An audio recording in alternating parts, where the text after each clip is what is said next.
7 daughters came to the well. They filled the troughs. They watered their father's flock. Then the shepherds came and drove them away, the way shepherds always drove women away. And the daughters of Reuel went home early for the first time in their lives, because a stranger had been sitting at the well, a fugitive from Egypt, a man who did not yet know what he would become. He stood up. He drove the shepherds off. He watered the flock himself. And one of the 7 daughters came back with water and an invitation. Her name was Zipporah, and without her, there would be no Exodus. The text introduces her simply. Reuel the priest of Midian had 7 daughters. Moses met them at the well. He defended them. He watered their flock. When they returned home and told their father, Reuel said, "Where is he? Why did you leave the man? Call him. Let him eat bread." That is how quickly it happens in the text. One sentence. Moses stayed. Reuel gave him his daughter, but let us stay longer than the text does. Zipporah is the daughter of a priest, not a wandering shepherd, not a minor family at the edges of civilization. A priest, a man of ritual authority, a man with access to the sacred. Her father's name in Exodus is Reuel. In other passages, he is called Jethro. The same man, 2 names. The way important men in the ancient world were sometimes called by title or lineage depending on who was speaking. She is one of 7 sisters, 7 daughters, and the text names only one of them.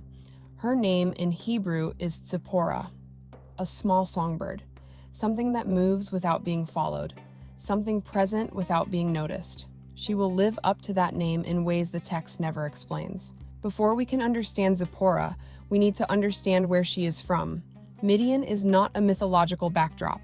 It is a place. Most scholars locate Midian along the eastern shore of the Gulf of Aqaba, the northwest Arabian Peninsula, into what is now northwestern Saudi Arabia and the southern reaches of Jordan. Desert terrain, trade routes, a people connected to the ancient Near Eastern world through commerce, kinship, and movement. This is not a wilderness in the sense of emptiness. Moses arrives in Midian as a fugitive. He has killed an Egyptian. He has fled the only world he knew. And he does not arrive into nothing.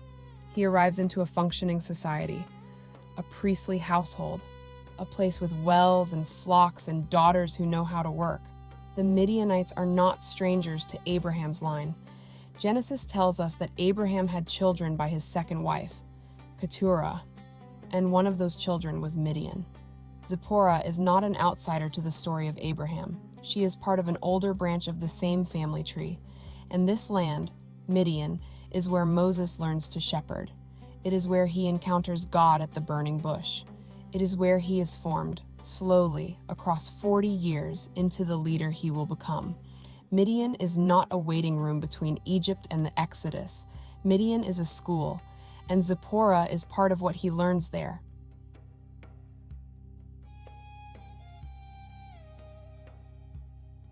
Moses and Zipporah marry. They have a son, named Gershom. Moses names him himself, Gershom, meaning, "I have been a stranger in a foreign land." There is something tender in that. A man who has lost everything he thought he was, Egyptian-raised, Hebrew-born, belonging fully to neither, naming his son after the feeling he cannot stop carrying. Zipporah is present. She is his wife. She is the mother of this child. And then the text moves on. God speaks to Moses at the burning bush. Moses returns to Egypt. Exodus 4:20 says he took his wife and his sons, there are 2 by now, and set out. But by Exodus 18, Moses' father-in-law Jethro arrives in the wilderness and brings Zipporah and the sons to Moses, as if returning them from somewhere they had been sent. The text does not explain the gap. At some point between Egypt and the Sinai wilderness, Zipporah and the children were separated from Moses.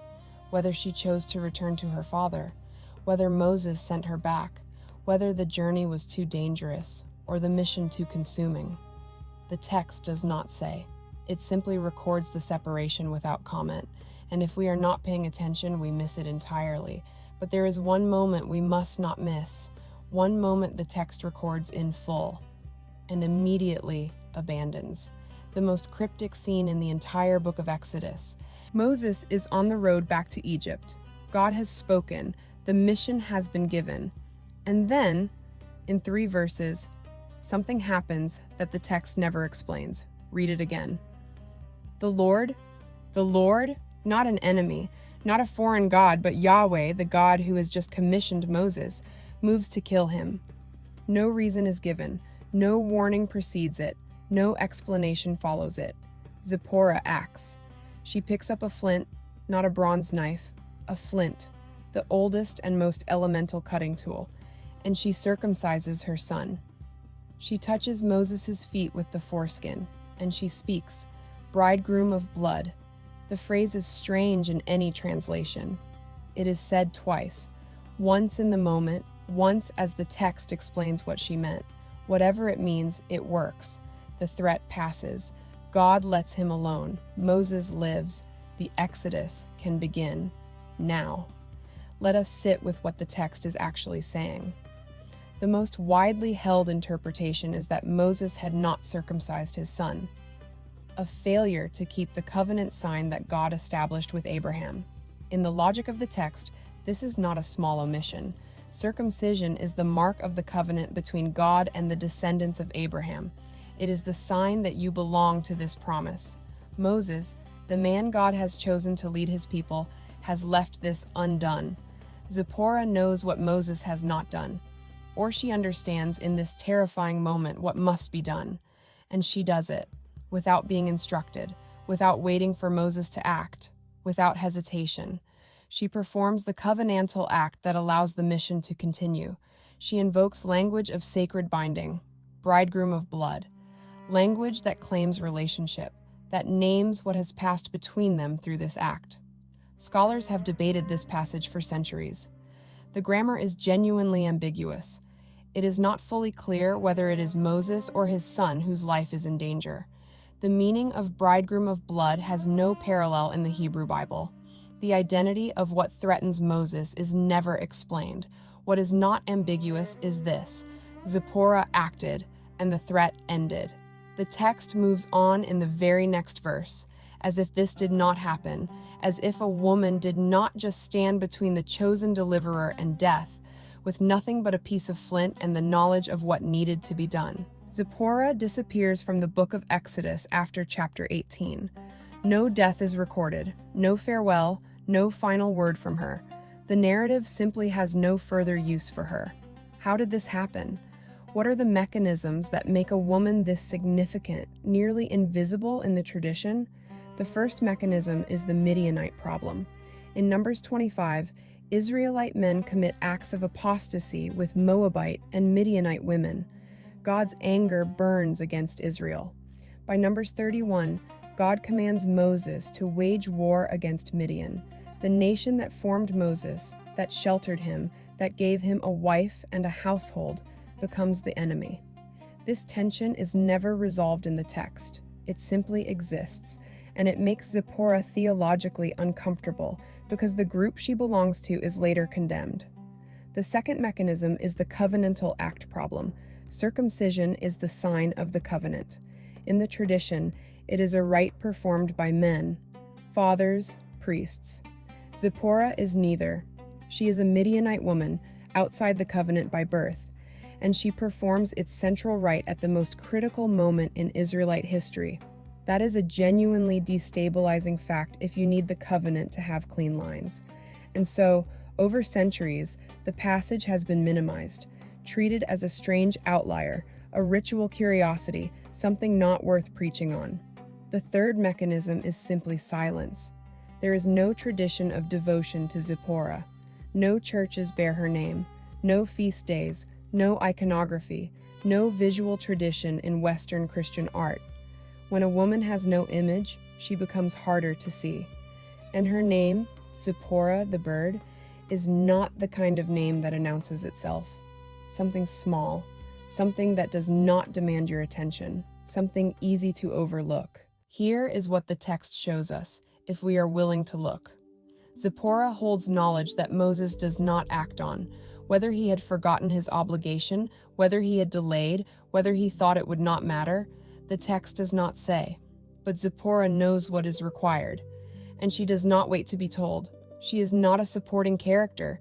She is not set dressing for Moses' story. She is the reason the story continues. Think about what that means. The liberation of an enslaved people, one of the most significant events in the history of faith, required Zipporah's intervention before it could begin. Not metaphorically, not symbolically, literally. Moses was on the road. Something moved to stop him. Zipporah acted. Moses survived. The Exodus happened. She is also a woman outside the covenant she enacts. She is not an Israelite. She is Midianite. The covenant of circumcision was not given to her people, and yet she performs it correctly, precisely at the exact moment it was needed, and invokes the language of covenant relationship in the same breath. What does it mean that the thread of the covenant passed through the hands of an outsider? What does it mean that the woman who was not supposed to be inside this story was the one who held it together? The African and ancient Near Eastern world that produced Zipporah is not the background to a more important story. It is part of the story. It has always been part of the story. And the women of that world, the daughters of priests, the wives of desert wanderers, the ones with flint in their hands and knowledge in their bones, they were never footnotes.